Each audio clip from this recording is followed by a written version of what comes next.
Selamat datang di podcast Super Soccer episode ke-61. Selamat mendengarkan podcast episode yang 61 ini. Hari ini gue Doni ditemani sama dua teman gue. Yang pertama Fatru kayak biasa. Yoi, masih sama gue lagi ya. Yoi, dan satu lagi nih teman kita yang baru bergabung hari ini. Semoga istiqomah di jalan podcast kita ya. Amin. Ada Damar nih. Apa kabar Damar? Alhamdulillah. Alhamdulillah apa nih? Baik. Alhamdulillah baik ya. Semoga baik-baik terus ya. Terus-terusan. Karena kita baru saja menyelesaikan satu musim Premier League yang sangat menyenangkan ya. Yang sangat seru kalau gue bilang sih ini musim yang seru nih ya. Dan cepet banget sih Don. Iya, Terasa gak sih? Gak terasa. Soalnya dari durasinya emang cepet juga. September kan. Iya, kan mulai September. Agustus lah biasanya. Ya, Kan biasanya mulai Agustus ya. Iya, Biasanya mulai Agustus Agustus. Ya karena banyak yang ya masih ada kebijakan pembatasan sosial, terus kayak pertandingan juga disesuaikan jadwalnya nggak seperti yang biasa. Jadi ya banyak inilah penyesuaian. Kita si Premier League ini udah mencapai garis akhir dan udah ketemu ya siapa juaranya, siapa yang lolos degradasi, siapa yang lolos ke Champions League, siapa yang lolos Europa League, segala macam. Terus ya paling kita bakal review kita bakal beberapa klub sih selama satu musim. Kita bakal review performa masing-masing klub lebih kepada perjalanannya sih dari awal sampai akhir tuh. Ya. Paling yang pertama kita bahas ini dulu kali ya, sang juara nih, Manchester City kali ya. Kita bahas dari satu aja, dari atas ke bawah. Jadi si Manchester City ini dia finish di peringkat 1, ya jelas lah kan juara ya. Dia dengan total poin 86. Dengan total poin 86 dia udah dia ngefixin juara tuh udah dari pekan 34 35 ya. Pokoknya 36 lah. MU kalah lawan Leicester tuh kapan? Iya, pokoknya pas MU kalah lawan Leicester ya. Jadi Leicester sebenarnya yang nganterin City menuju juara. Enggak juga sih sebenarnya, waktu itu juga kayak udah dipastiin juga. Udah tinggal nunggu aja.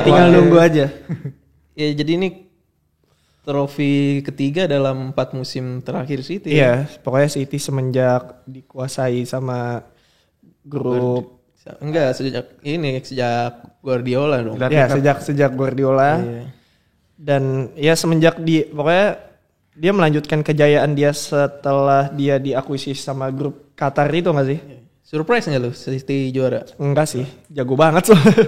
Kayak tapi gue malah surprise dia nggak bisa secepat itu juaranya, nggak kayak kalau Liverpool kan dia lebih cepat ya. Di musim lalu kayak pekan ke 30-an hampir unbeaten. Ya, hampir unbeaten juga gitu kalau City. Gimana Mar? Kalau menurut lo City di musim ini? Kalau juara sih udah menurut gue predictable ya. Cuman dengan gue nggak expect bakal sedominan itu City. Iya ya, kalau gue sih expect lo karena siapa lagi yang mau ngelawan sih? Nantinya Liverpool. Kalau gue ngelihat start awal City yang nggak terlalu ngegas, mungkin nggak kelihatan dia bakal juara ya. Apalagi waktu itu Liverpool juga awal-awal masih yang ngegas sebelum insiden pada cedera kan. Awal-awal aja City sempet kalah lawan Leicester itu 5-2 tuh awal-awal. Itu kelihatan banget kayak angin-angin Guardiola kayak udah males gitu loh di City. Siapa yang expect bakal awal tahun itu perubahan besar tuh terjadi di City? Iya nggak sih awal-awal? Iya. City masih mental ke mid table dan sempat ke posisi 10 kalau nggak salah. Belum baca tadi malam. Tadi malam tuh ya. Tapi kalau gue pribadi sih City maksudnya dari komposisi pemain, maksudnya kedalaman skuad tim pertama tim kedua kayak gak ada bedanya sih menurut gue kayak. Duitnya bos. Iya. Satu yang menurut gue ngubah City itu pas menjelang awal tahun di pas transfer ini ya Ruben Dias ya. Ruben Dias ya. Datengin Ruben Dias dari Benfica ya. 65 juta itu menurut gue yang game changingnya Game changing City. Dari awal tahun dia langsung 21 laga nggak terkalahkan di semua kompetisi. Kayak itu sama start gila City di mana orang-orang udah pada capek, tim lain udah pada udah badai cedera segala macam, Yes. City Fokusnya baru mulai ngegas sampai akhir musim konsisten. Itu luar biasa banget sih. Walaupun di kompetisi lain di Champion oke, tapi di FA Cup ya. Di FA Cup dia mental. Dan yang satu yang unik sih di City musim ini top skornya ya. Top skornya tuh Ilkay Gundogan ya kalau nggak salah ya. Yes. Dengan berapa gol tuh? 13 apa 12 ya? Ya pokoknya bukan striker ya. Maksudnya kayak ya Nah, kita tahu lah City strikernya Gabriel Jesus, Sterling, Aguero segala macam. Cuman ketika keluar top skor wah Gundogan. Tapi menurut lu itu intensional nggak sih Pep mainin false nine tuh? Nah itu yang udah kita bahas di beberapa podcast lalu ya Don ya. Kalau buat itu adalah cermin sepak bola masa depan menurut gua. Pep Guardiola yang digunakan di City ini. Nggak perlu satu pemain yang dominan untuk menguasai untuk diandelin untuk mencetak gol, tapi seluruh pemain berpeluang untuk mencetak gol. Makanya di situ nggak perlu lah ada top scorer. Iya, maksudnya top scorer udah nggak melulu dari striker lah. Tapi kalau menurut lu Aguero sama Jesus nggak cedera nggak covid, menurut lu tetap bakal pakai striker nggak City? Nah itu tuh. Tetap, tapi yang enggak didominasi mungkin karena ngelihat akhir musim lalu pun Aguero udah kelihatan nggak terlalu di ini walaupun waktu itu dia belum cedera kan.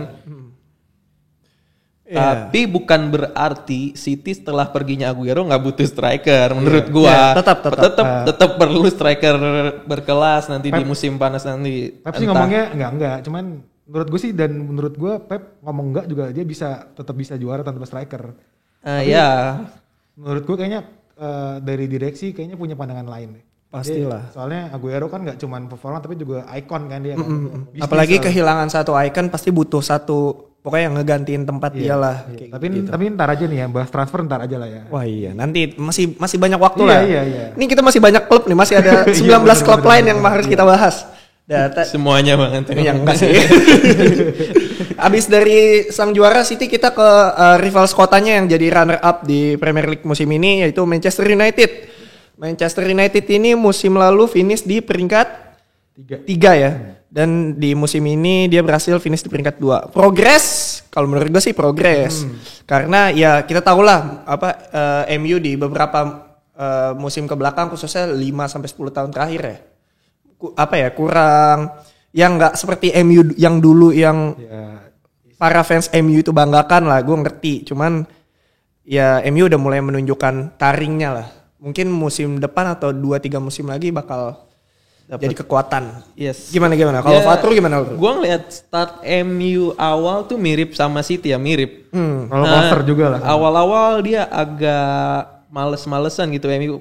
Semenjak rame-rame all out itu. Iya. baru naik lagi. Iya Spurs itu kalau nggak salah. Awal-awal dia startnya meragukan ya gara-gara yang kebantai 6-1 nggak sih? Yes, di Old Trafford.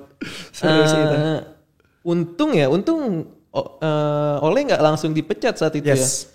Karena banyak yang meragukan dan awal tahun kayak City menjelang abis Natal awal tahun di situ MU baru ngegas lagi. Ya. Dan salah satu statistik yang paling di highlight MU nggak pernah kalah di pertandingan tandang ya di musim ini. 19 laga tandang. Ya 19 laga tandang dia unbeaten. Ya pokoknya unbeaten. Tapi kayaknya tren away MU jago dari lama gak sih sebenernya? Oh gitu ya? Tapi rekor ini kan baru semenjak Arsenal pas Invisible itu. Dan cuma 4 tim di kasta teratas Liga Inggris yang berhasil mencatatkannya lumayan lah untuk Ole yang sempat diragukan di akhir musim. Bisa jadi salah satu portofolio. Nih gue bisa ini nih gitu. Meskipun harus dibuktikan dengan titel juga. Yes, tentulah. Apalagi untuk klub sebesar MU lah ya. Enggak. Siapa menurut lu pemain paling ya kalau di MU lagi? Ya siapa lagi? Siapa ya? Bruno pasti sih. Udah pasti Bruno yang jadi tumpuan utama.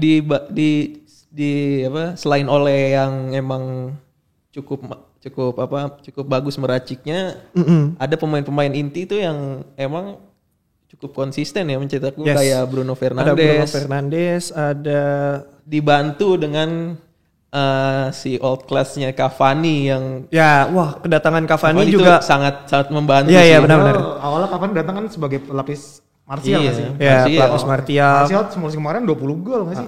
Dan si Cavani itu dia memutus ini ya, mitos buruk nomor 7 MU. Enggak, emang nomor 7 sebelumnya kocak aja itu mah. Siapa ya? Bukan mitos itu mah.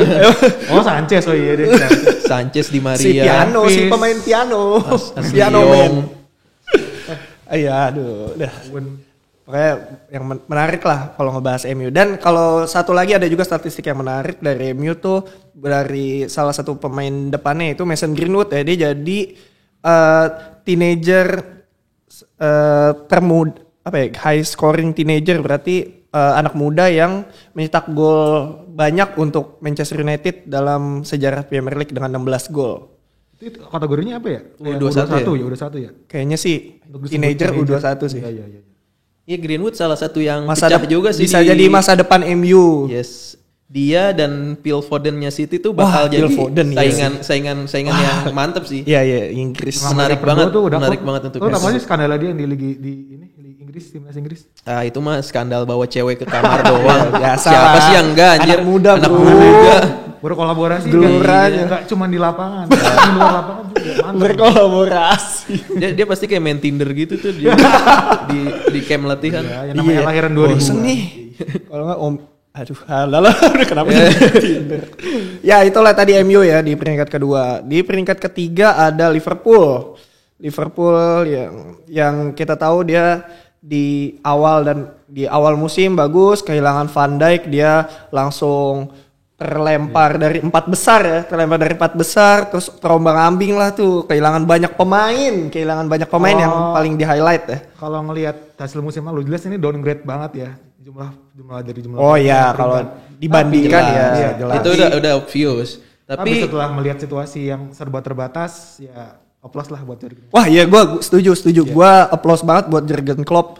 Apalagi dia di 5 pertandingan terakhir dia bisa sikat habis nih, W semua. Iya, kalau ngelihat satu musim Liverpool ini dia agak roller coaster ya. Iya. Awal-awal dia masih semangat juara lah, bisa ngalahin masih Chelsea. Masih bisa nih mempertahankan. Sampai Desember sebelum insiden Van Dijk, dan disusul dengan cedera-cedera lain macam kayak Henderson, Alcantara, Matip dan Jota tuh. Iya, Sadio Mane kena Covid segala macam. Yes, itu untuk bertahan di itu tuh ya lumayan mantep ya Liverpool. Ya, Liverpool sampai menurunkan Curtis Jones, sampai Reece Williams, sampai semua pemain. Menurut gue turnovernya tuh pas Fabinho balik.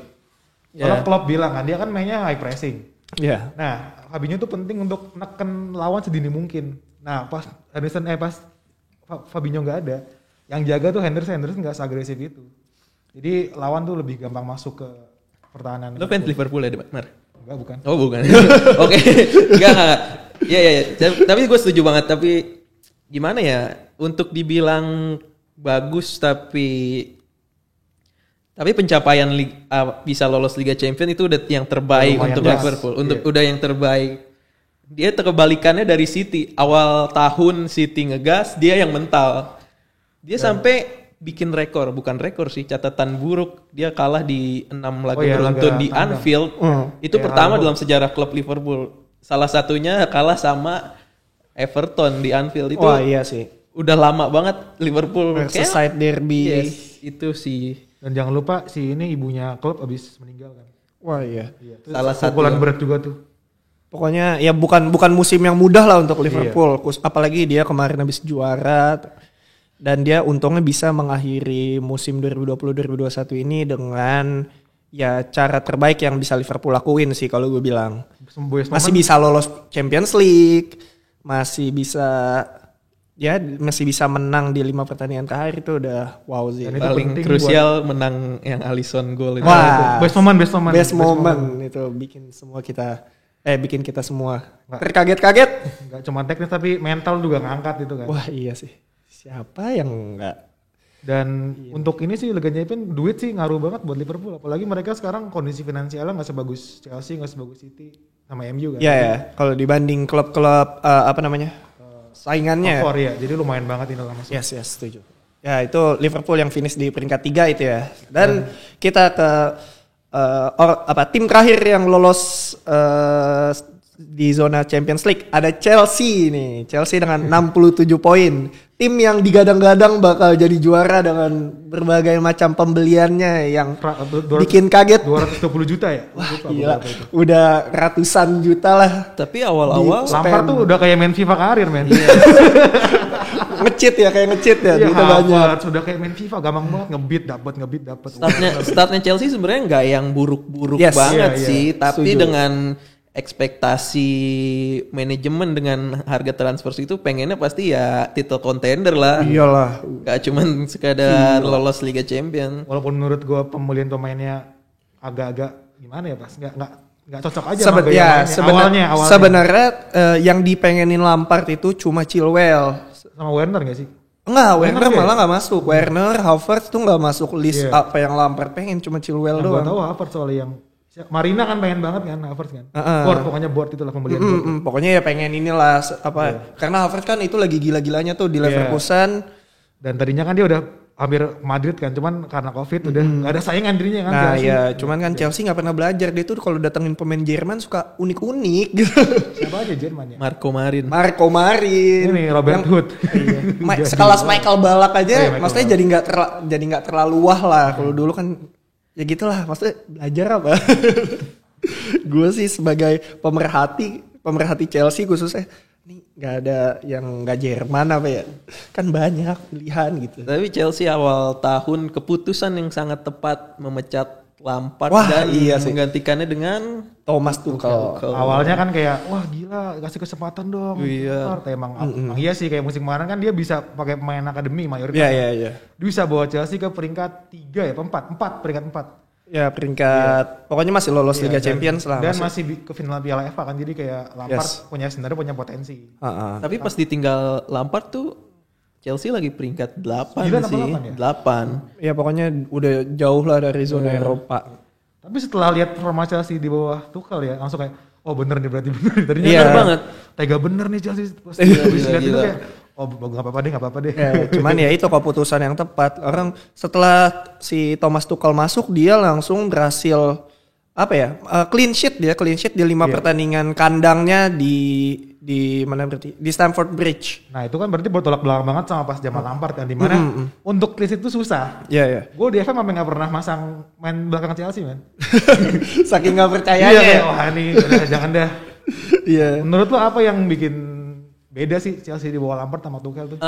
Kata gue sih Tuchel tuh lebih beda ngomposisiin pemainnya aja ya. Iya. Dan Tuchel tuh kalau gue bilang juga lebih berani untuk mainin orang-orang baru, kayak dia berani masang Alonso, dia maksudnya ngerotasi Chilwell Alonso. Kalau Lampard kan Chilwell terus sampai kapan tahu. Dan ada rumor katanya Lampard tuh terlalu sayang main Inggris tuh, bener gak sih?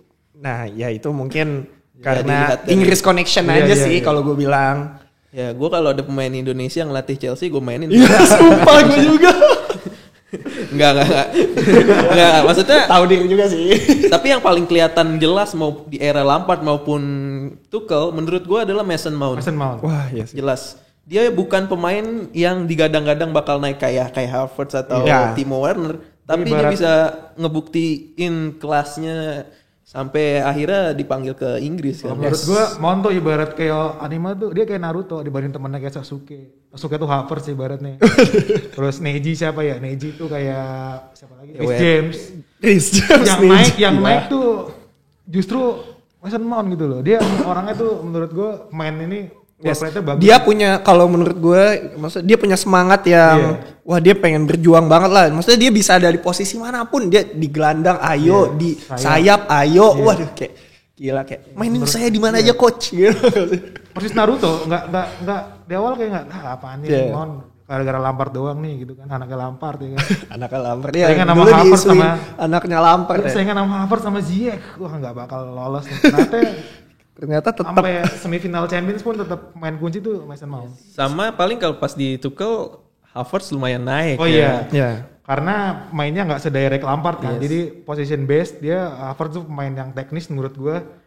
Jadi menurut gue fit in aja. Terus sama paling kalau musim depan Werner harus lebih maksimal ya sebagai striker. Harus menemukan alternatif lah kalau Werner lagi caur karena gitu. Cukup paceklik ya di depan. Kalau Werner masih di Chelsea. Nah itu ngomong-ngomongin paceklik di depan ya, kita top skor Chelsea aja Jorginho 7 gol, penalti semua. menurut gua kenapa Chelsea sangat butuh striker itu sekarang kan Chelsea mainnya slow build up ya. Ya. Dari segi kualitas serangan yang lebih bagus dari kualitas peluang, tapi jumlahnya itu nggak sebanyak pas zaman Lampard menurut gua. Ya. Dan dia tuh banyak main crossing dari kiri kanan, Chilwell dari Reece James. Dan kalau depan yang nggak seganas kalau dulu misalnya punya Drogba, punya Diego Costa, agak susah sih. Yang one shot one goal. Iya, kayak ganas banget di depan. Makanya Chelsea sekarang ngincer Harry Kane dan Erling Haaland. Tapi itu buat nanti. Serem banget. Iya, makanya. Iya. Wah, gila. Oleh kalau juara Champions League kan duit otomatis lebih banyak. Yoi. Tapi nantilah. Dikit-dikit Champions League mah. Di Super League. Itu tadi empat tim yang bakal main di Champions League untuk mewakili Liga Inggris ya. Ada City, MU, Liverpool sama Chelsea. Ini kita turun ke peringkat 5 yang bakal mewakili Inggris di Europa League, yaitu tim yang hitungannya paling apes nih di Liga Inggris musim ini ya. Leicester City. Oh ya Leicester iya. Tim kenapa gitu. Dia di 5 pertandingan terakhir dia cuma bisa dapetin 1 menang, 1 seri dan 3 kali kalah. Itu yang bikin dia mental dari persaingan Liga Champions, terutama di hari terakhir itu loh. Aduh, nyesek banget. Udah hari di peringkat 3 loh dia. Chelsea kalah loh saat itu. Gila. Dia tinggal mempertahankan kemenangan aja itu. Iya, tinggal menang doang nih. Dia soalnya harus menang Harus menang. Jadi pas 2-2 itu Spurs kan gak butuh menang kemarin kalau gak salah ya. Spurs cukup imbang gak sih buat ke Conference League kalau gak salah? Enggak, butuh menang. Karena Arsenalnya menang ya. Ya jadi pas 2-2 itu kan sebenarnya yang melawan tuh justru Leicester-nya. Mereka makin nyerang kan. Nah itu otomatis makin merawan karena serangan balik udah diajar sama Gareth Bale. Wah iya Gareth Bale sih. Ya, jadi ngebut mania. Dia itu penyakit Leicester ini ya dari musim lalu ya. Dari musim lalu. Dia musim lalu juga ada kemungkinan main di Premier, main di UCL. Menurut gue bukan penyakit Leicester sih, penyakit Rodgers. Oh gitu, pelatihnya berarti ya? Iya, pas Liverpool kan juga tuh, ketikung juga. Gila, bagus sekali. Dia adalah tim yang paling banyak ngabisin waktu di top 4. Yoi. Kemarin juga nggak sih? 242. Kebalik. Setahun lebih dong. Musim lalu 325 hari, musim ini 242 hari. Dua-duanya finish di peringkat 5. Jadi dia kayak numpang gitu doang kayak enak nih 4 besar. Iya, nitip aja jagain nih. Tapi yang lain lagi jalan-jalan dulu. Tapi justru menurut gue tuh jadi bukti bahwa Leicester sekarang tuh lebih siap dan lebih oke daripada yang pas mereka juara nggak sih dari tahun 2016. Iya jelas. Walaupun nggak dapat title ya, tapi dapat dong FA Cup. Enggak maksudnya. Yang nggak dapat Premier Liga, tapi menurut gue sekarang mereka lebih siap untuk. Iya, secara tim jangka panjang lah. Hitungannya bukan miracle kalau misalnya dia dapat title. Kalau dulu kan ya fairy tale banget lah ya. Squad yang musim depannya langsung ambruk karena dipretelin. Sekarang dia benar-benar dipretelin lah. Secara squad lebih oke. Ya lebih mapan dan pelatihnya menurut gua Rodgers ya lebih lebih upgrade daripada Ranieri lah menurut gua. Ya. Jadi menurut gua ini bukan akhir dari Leicester, ini justru adalah awal-awal dari musim depan yang pastinya lebih menggigit dari Leicester. Iya, asal nggak dipretelin. Ya di pretelinnya dia itu juga dia bisa nyari pengganti yang proper sih. Iya benar. Maguire tuh dipretelin juga nggak sih itu? Iya Maguire, Ben Chilwell musim kemarin. Iya. Untungnya masih ada Madison dan si Vardy pun. Iya. Chilwell diganti sama ini di Timothy Castagna. Awal-awal juga bagus tuh. James Justin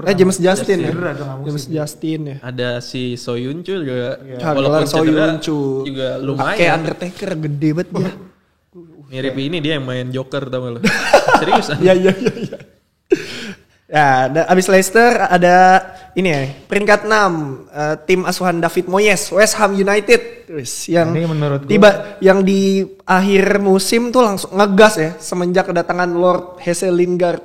Dia langsung. Kalau menurut gue sih, karena awalnya kan gue udah menduga nih karena kompetisinya ketat kan karena COVID kemarin jadi mepet-mepet jadwalnya. Ini kayaknya ada satu klub kuda hitam yang bisa ke Eropa karena mereka nggak main di mana-mana kan. Mereka aja kan. Berarti dia fokus ya. Ya menurut gue ada satu nih ternyata bener kejadian West Ham kan. Dan ya itu juga sih ketolong dia dapat Lingard di tengah musim tuh benar-benar. Itu ini sih menurut gue jadi Lingard tuh cocok aja sama mainnya West Ham. Sebenarnya awal-awal serangan balik. Dia emang start buruk ya 2 laga awal langsung kalah, tapi dia sebelum Natal itu jelang ya mau awal-awal tahun lah dia naik ke sempat jadi pesaing di Champions League ya. Oh iya benar. Emang Moyes itu masterclass banget sih menurut gue. Sampai ada meme-nya itu West Ham klub London tertinggi klasemennya di Premier League. West Ham. Iya waktu itu kan dia Chelsea di atas sendiri kan. Iya, masih kocak. Selain Lingard menurut gue yang jadi pembeda adalah Koval sih. Dan Thomas Soucek Sofian juga. Koval ya. Koval itu ini orang Ceko. Kalau Soucek Ceko ya. Ditambah ada Declan Rice juga di tengah dia yang cukup konsisten ya. Untung dia kemarin gak cabut ke Chelsea. Oh iya yang bikin Lampard dipecat gara-gara itu kan. Minta Rice kan. Gosip-gosip undergroundnya gitu. Ya itu Lampard emang pecinta sama untungnya pemain Inggris. Waktu Lingard rada akhir-akhir ini kan dia awal-awal ini ya pas awal masuk akhir-akhir dia agak hilang pas Antonio balik. Untung Antonio bisa mengcover itu. Itu udah gila, cukup apa ya? Cukup bisa gantiin ininya Lingard. Tapi peran Lingard juga harusnya dipertahankan untuk musim depan. Tapi katanya kan mau dibuat alat tuker Lingard sama Harry Kane. Iya. Wah ngeri juga ya. Berada itu buat tar. Ceplosan mulu. Gila, West Ham pertama kali lolos ke Eropa sejak 98. Itu zamannya siapa tuh 98? Wah, enggak tahu Bos. Ini di Canio enggak mungkin ya, mungkin. Iya bisa jadi. Kalau di Canio mungkin. Waktu West Ham masih jaya-jayanya tuh. Ya jadi enggak lolos Liga Champions pun sangat enggak masalah menurut gua untuk West Ham. Dia mental dari pressure sih sebenarnya dia. Yes. Europa League aja mungkin udah targetnya emang mungkin Europa League. Nah, menurut gue justru targetnya enggak Europa League, targetnya justru lolos degradasi menurut gue. Yeah. Karena musim lalu dia finish di peringkat 16 kalau nggak salah. Dia hampir-hampir degradasi musim lalu. Musim lalu dia. Makanya dia musim ini bisa naik 10 peringkat sih. Wow. Asik wow. Unexpected. Lumayan unexpected lah. Itu dua wakil Inggris di Europa League ada Leicester dan West Ham ya. Nah, ini ada klub London lainnya. Nah, ini yang digadang-gadang top 6, Big Six ya, bukan top 6. Big Six cuman wah, udah terluntang-lantung di papan tengah klasemen. Nih di peringkat 7. Tottenham Hotspur. Kalau menurut gue Spurs roller coaster sih enggak ya. Cuman banyak banget dramanya aja. Banyak dramanya sih, ujuk-ujuk Mourinho keluar itu agak kasihan. Ini menurut gue musim yang suram ya buat Spurs. Iya sih. Dimana dia awal-awal sebenarnya startnya bagus, bisa ngalahin MU 1-6. Terus bisa apa ya? Ngalahin City. Terus ke puncak klasemen berapa lama? Ke puncak klasemen lumayan lama sampai kayak sama ada bilang faktor kan, ini musim keduanya Mourinho kan biasanya bagus tuh. Iya kayak ini kayaknya Mourinho. Tapi ini sangat unexpected dan mengecewakan ya untuk fans Spurs karena awal-awal dia bagus, bisa lolos ke final Carabao Cup. Walaupun akhirnya Mourinho dipecat sebelum beberapa hari final dan akhirnya kalah sama City. Dan di Liga juga nggak bagus banget sih sebenarnya Ryan Mason itu pengganti, cuman lumayan lah untuk maksudnya nggak buruk-buruk banget. Sebenarnya lebih ke non teknisnya sih kayak semangat pemain, mental gitu-gitu mungkin, sih. Dan katanya kan Spurs itu zaman Mourinho itu terutama pemain-pemain kayak Son sama Kane tuh dia nggak suka sama Mourinho tuh fokus kayak pas latihan nih Mourinho tuh lebih nekenin kayak lu jangan bikin kesalahan lu nonton di Amazon Prime ya. Enggak, gue baca. Iya kalau lu nonton sih agak gitu juga ya? Kelihatan sih kalau Mourinho emang.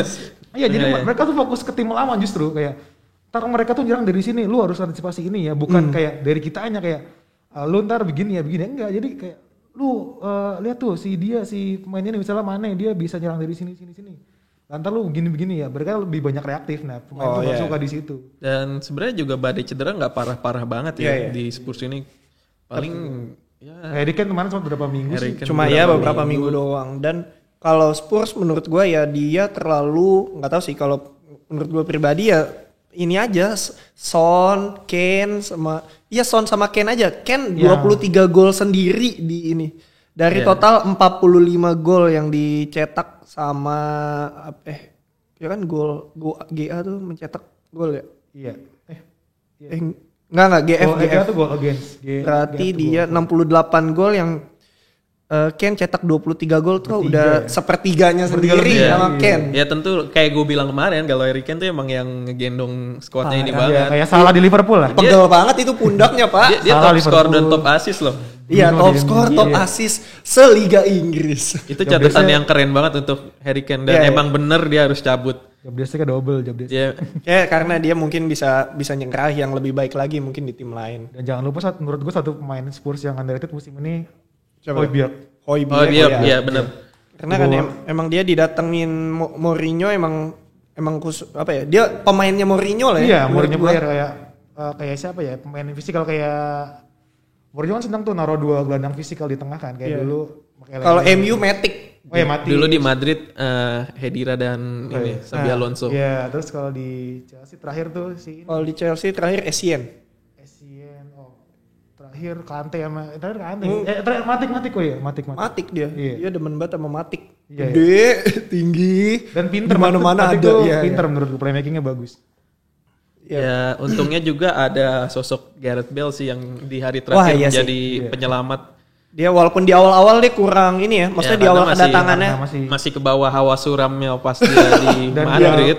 Dan gak begitu bugar juga gak sih karena gak pernah main satu terus sering cedera terus di akhir-akhir ngegas. Hari terakhir dia tampil sebagai pahlawan Spurs, ngelolosin Spurs ke UEFA Conference League. Spurs ngelolosin Chelsea. Dan ngusir Dan Leicester. yang ngecengin kayak Bale tuh di Spurs dia cuman free membership gym doang. Iya. Free membership. Iya buat balikin kebugarannya doang. Enak nih bersaing di Liga Inggris. Ya itu Spurs yang musim depan bakal main di kompetisi kasta ketiga ya. Kasta ketiga Eropa di UEFA Conference League. Siapa tahu bisa menang. Ini udah kasta ketiga loh ya kali nggak dimenangin gitu. Dan jangan lupa besok dia ketemu Mourinho loh di Roma loh. Kalau lolos. Oh iya. Seru sih. Seru. Bakal ketemu tim lamanya. Terus abis dari Spurs kita ke posisi 8 ada tim London lain nih. London Utara lainnya. London. Yang nggak kalah kocaknya. Tapi dia konsisten loh. Iya, makanya gue konsisten di posisi 8. Kalau coaster sih enggak, karena dia dari awal musim emang di bawah terus. Arsenal start enggak buruk-buruk banget ya. Karena dia menang dia menang 3 dari 4 laga awal itu untuk start tim-tim lainnya atau tim-tim Big Six lainnya itu agak lumayan. Iya, dan dia awal turun itu pas November, Desember menjelang Natal itu agak turun banget karena dia 7 laga tanpa kemenangan, 5 kalah diantaranya itu bad banget untuk Arsenal, langsung mental ke peringkat 9, 10 saingan sama Leeds di tengah. Dan akhirnya ternyata konsisten sampai akhir musim. Iya. Dan Arsenal juga banyak kehilangan pemain-pemain kuncinya ya. Salah satunya Aubameyang. Dia sempat kehilangan Aubameyang waktu Aubameyang kena malaria. Iya, malaria. Itu penyakit zaman penjajahan. Iya, biasalah. Namanya Aubameyang waktu ngebela negara kalau nggak salah ya. Oh iya, makanya. Waktu lagi friendly match waktu membela Gabon. Tampil pun Aubameyang ternyata ya mengecewakan karena underperforming kan. Iya, karena yang diandalkan untuk mencetak gol malah jadi Lacazette. Dan sempat indisipliner juga kan, yang telat masuk stadion, yang telat datang kan, yang katanya kena macet ngakunya. Kayak alasan kita banget lagi ya. Aduh, kayak mau ke GBK, aduh macet nih Senayan gitu. Terbukti transfer Arsenal di summer kemarin gagal total dengan datengin Willian yang Willian cuma di awal-awal 1 gol ya, sama Alisson sama ya jumlah gol. 100% gagal Willian dan ternyata Thomas Partey gagal performing karena beberapa kali cedera. Partey, Willian sama siapa sih? Aduh, pemain belakangnya Gabriel Magalhaes itu. Yes, dibayar dengan mental dari zona Eropa untuk pertama kali sejak 25 tahun lalu. Gila loh, selama 25 tahun Arsenal selalu main di Eropa. Minimal Europa League lah ya. Semenjak kita cover Wenger gak sih? Yes. Tapi ini bagus tapi ya nggak bagus. Sisi positifnya lah. Sisi positifnya Arsenal bisa fokus nggak sih di Premier League musim depan? Ada pemain ya. Selain itu ada pemain yang lumayan nongol dibanding yang awal-awal nggak terlalu dilihat, semacam Emil Smith Rowe. Tierney bek kiri itu cukup menghidupi juga ya. Yes. Termasuk underrated juga tuh Tierney di Premier League. Yes, Tierney, Bukayo Saka dan Smith Rowe menurut gue. Smith Rowe benar. Yang Bukayo Saka juga. Arsenal kembali menjadi Arsenal yang dulu lah ya, dia mengorbitkan pemain-pemain muda kan, dulu Arsenal khasnya itu kan. Ya mungkin ini just the beginning kali ya. Just the beginning. Kita lihat aja gimana. Dalam berapa tahun nih pertanyaannya nih? Arteta nih kira-kira. Menurut gue sih back-backnya ada Gabriel, ada Saliba juga, jangan lupa ada Saliba. Soalnya David Luiz cabut kan besok kan? Yes. Iya, cabut. Ya kayaknya back tengah. Dan kayaknya kalau kata gue sih harus mempermanenkan Odegaard ya. Kalau mereka sanggup bayar ke Madrid, itu dia. Kalau Ceballos nggak apa-apa lah dibuang aja karena 2 musim pinjaman ini malah menurun. Kurang ini sih dia iya. Yes. Kurang berdampak lah. Gak sebagus pas dia di Euro U23 ya, U21 ya. Wah dia kan juara. Iya tuh pokoknya bagus loh. Yang bikin dia dibeli Madrid kan. Wah itu ya udah berarti itu kita udah ngebahas 8 besar di Premier League ya. Sisanya kayak nggak usah dibahas semua lah ya. Iya. Paling tim-tim yang ngasih impresi. Satu yang menarik mungkin boleh ya. Boleh ya. Leeds ya. Itu dia yang nggak. Ya. Baru datang di musim. Dia adalah tim yang menurut gua paling entertaining untuk ditonton. Menurut gua. Setelah kembali dari Championship, hilang dari peredaran Premier League setelah beberapa tahun, terus dia balik, terus dia bisa ngasih persaingan yang lumayan ya mengagetin lah untuk tim-tim di Premier League. Nonton Leeds tuh nonton bola banget loh. Ya, bener. Tujuan nonton bola tuh kayak nonton Leeds. Yang kayak gue ingat match pertama dia lawan Liverpool nggak salah sih. Iya. 4-3 ya? Yang 4-3. Itu beneran itu tim kayak wah Leeds bakal tim ngeri sih langsung. Ini tim gak ada yang mau defend apa? Yes, Marcelo Bielsa mampu membuktikan kualitasnya di Premier League. Dan dia juga jadi satu-satunya tim promosi yang berhasil bertahan nih di musim ini. Yeah. Karena tim promosi yang 2 lagi langsung gugur. Dan menurut gue Bielsa tuh ibarat kayak ini ya, kayak Ahmad Dhani menurut gue di Leeds itu. Karena dia udah berhasil malang melintang kan. Mati klub gede dia sukses kan. Iya. Kayak Marseille terus Bilbao. Yes. Nah dia pas sudah ngerasa dan dia udah menelurkan banyak pelatih-pelatih baru juga kan kayak Guardiola, Pochettino, Simeone. Banyak pelatih-pelatih besar yang mengaku menghormati lah si Marcelo Bielsa. Gue ngapain ya? Gue ngelatih Leeds kali ya. Ibarat Ahmad Dhani pas udah akhir-akhir ini kan dia banyak fokus di genre baru gue dangdut. Jadi menurut gue gitu. Udah Bielsa tuh menurut gue.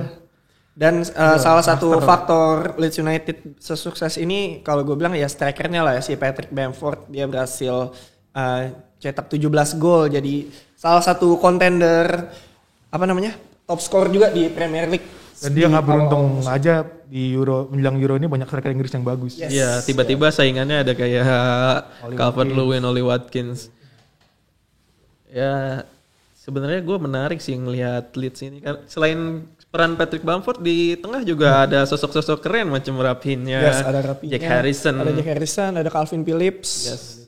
Dan belakang tuh ada Dallas tuh menurut gue peran yang paling oke sih. Ini ya, jangkar dia. Iya. Ya, padahal dia aslinya back sayap. Aslinya back sayap. Kan back sayap ini si nomor 10. Dejan Alioski.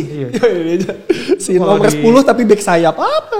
Andalan di FPL juga itu Dallas. Dallas tuh back kan. Iya. FPL kan. Dia tapi bagian nyerang juga. Nah, udah bagian nyerang terus kalau kunci dapat bonus. Tetap bonus.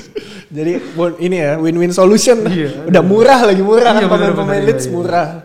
Jadi salah satu alternatif tahu deh musim depan apakah bisa tetap konsisten apa enggak. Mungkin makin lama pressure yang makin gede, Bielsa bakal makin pragmatis sih menurutku. Bisa aja ya. Bisa jadi. Pasti kan ya nggak mungkin lah targetnya itu doang. Pasti kan pengen lebih untuk sebuah kelihatan pas lawan MU kan di Old Trafford kebantai 6-2. Pas di Ellen Road 0-0 dia lebih bertahan. Nah kayaknya sih udah berubah sih menurut gue ininya. Jadi tujuannya udah berubah sih. Targetnya. Ya itu kalau dari salah satu tim promosi yang sukses lah, bisa dibilang sukses di musim pertamanya bertahan. Tapi ada dua tim promosi yang langsung kandas di musim pertamanya. Baru berjuang udah langsung gagal. Iya. Ada Fulham sama West Brom yang masing-masing menempati posisi 18 sama 19. Dia dua tim ini cuma sama-sama berhasil 5 kali menang. Dan cuma mengoleksi 28 dan 26 poin. Fulham sama West Bromwich Albion mungkin kekurangan pemain kali ya kalau gue bilang kayak dia tuh setelah masuk Premier League nggak terlalu banyak beli pemain. Kayak West Brom, gue ingat banget West Brom beli Ivanovic. Ngapain? Kan udah tua. Yang gue inget tuh pemain klub promosi yang gila-gilaan belanja tuh gue inget KPR. Oh iya. 2014 langsung beli Vargas, beli Leroy Fer. Gila itu. Salah satu. Tapi waktu itu juga KPR kurang ini lu juga lah ya. Enggak terlalu perform. Ya pokoknya Fulham dan West Bromwich Albion ya dia tim harus turun lagi, harus pulang lagi ke Championship. Dan di dasar klasemen nih ada tim yang salah satu dulu tuh lumayan oke performanya. Dark Horse lah, kuda hitam. Yoi, kuda hitam. Jadi Sheffield United yang akhirnya harus mengakhiri karirnya di Premier League setelah 2 musim. Dia 2-3 musim ya? Yes, agak terjun bebas sih. Ya? Sheffield ini agak menurut gua harusnya menjadi West Ham yang sekarang lakuin. Oh iya benar. Karena musim lalu juga itulah yang dilakuin Sheffield. Yeah. Ternyata nggak bisa diulangin di musim keduanya. Karena faktor mungkin di kiper ya. Perbedaan jelasnya tuh kelihatan di kiper ya. Masa Dean Henderson cabut langsung anjlok? Ya inilah apa? Terlalu jago kayaknya Dean Henderson. Dan ya gue sebenarnya nggak yang siaga itu ya, tapi gue bercanda. Ya, kayak ini sih kalau Sheffield sih pemain utamanya mungkin nggak perform sih kayak si siapa sih gelandang yang biasa jadi Lord FPL. Enggak sih, Lundstram. Ya Lundstram kan dulu andalan banget. Sama McGoldrick. Nah McGoldrick sih. Sama dia kan ya berujung sampai Chris Wilder akhirnya dipecat. Yang naikin dia ke Premier League. Akhirnya harus nurunin. Ya, juga ya. Udah benar-benar mungkin kehabisan bensin ya. Sheffield kan dia cukup ngeluarin duit lumayan loh di summernya datengin Ryan Brewster 20 juta. Brewster 18 juta tuh kalau nggak salah. 20 juta pound sterling. Agak kurang performing sayangnya yang akhirnya kayak nggak golin ya si Ryan Brewster. Menurut gue itu malah ngandelin si McGoldrick. Karena Brewster di Liverpool juga jarang main gak sih? Iya. Mungkin yang ngelihat nama besar Liverpoolnya aja sih. Pejudi juga. Iya, dari 3 tim ini yang agak unexpected ya Sheffield sih. Bisa dibilang Sheffield sih. Kalau Fulham dan West Brom West Brom memang dari awal underperforming dan ternyata konsisten underperform. Ternyata Sam Allardyce nggak bisa menyelamatkan West Brom. Soalnya awal-awal agak di lumayan yang pas ngalahin Chelsea 5-2 gue kira bakal bisa selamat nih. Apalagi si Big Sam dikenal sebagai ini ya, sang juru selamat. Juru selamat abis Newcastle, West Ham dulu siapa yang selamatin ya? Blackburn juga kalau nggak salah pernah. Banyak lah dia, tapi ya namanya. Dan akhirnya Sam Allardyce juga harus cabut. Yang gue sayangin Fulham sih. Sebenarnya menurut gue mereka tuh mainin sepak bola atraktif sih di bawah. Pelatih muda, Chris Scott Parker. Kalau kata Mourinho, good looking. Iya. Pelatih yang good looking. Klub. Oh kata klub ya. Kata klub ya. Itu emang random banget sih klub. Iya anjir apaan sih. Mereka memainkan they play good football and they have a good looking coach apa gimana gitu gue nggak salah. Aduh random banget klub.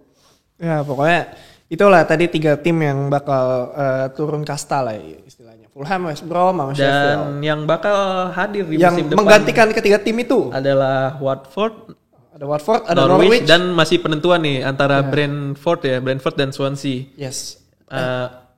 Final final playoff. Brentford melawan Swansea. Brentford menang lawan Bournemouth kemarin dan Swansea menang lawan Barnsley. Yes.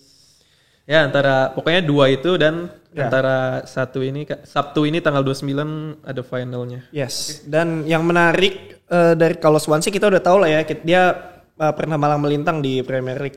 Kalau buat si Brentford ini dia tim yang belum pernah sama sekali main di Premier League. Ini bakal menarik sih kalau dia pasti kayak wah.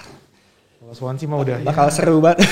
Kalau Swansea kalau Brentford Swansea mah ya zaman-zaman Michu, zaman-zaman Sigurdsson masih di Swansea. Jangan lupa musim depan Norwich balik kan berarti welcome back Teemu Pukki. Wah iya, Teemu Pukki bakal jadi alternatif FPL kalian.